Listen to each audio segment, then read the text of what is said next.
என்னுடைய அரசியல் முகவரியாக விளங்கிக் கொண்டிருக்கின்ற குடத்திலிட்ட விளக்காக இருந்த என்னை குன்றின் மேல் வைத்து அழகு பார்க்கும் என் அன்பு தலைவர் வைகோ அவர்கள் அவர் சொன்னதுதான் இங்கே நடந்தது.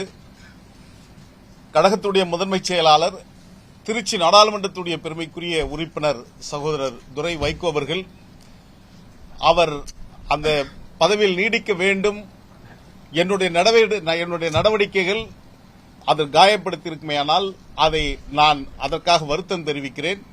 நீங்கள் தொடர்ந்து இயக்கத்தை முன்னெடுத்து செல்கின்ற இடத்தில் முதன்மைச் செயலாளராக தொடர வேண்டும் என்ற என்னுடைய விருப்பத்தை சொல்லியிருக்கிறேன். அவரும் அதை மறுபரிசீலனை செய்து தொடர்வதாக சொல்லியிருக்கிறார்.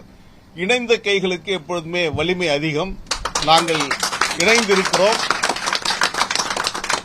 மனிதன் பலகீனமானவன்.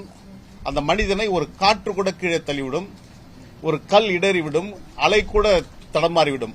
ஆனால் மனிதர்கள் பலமானவர்கள்.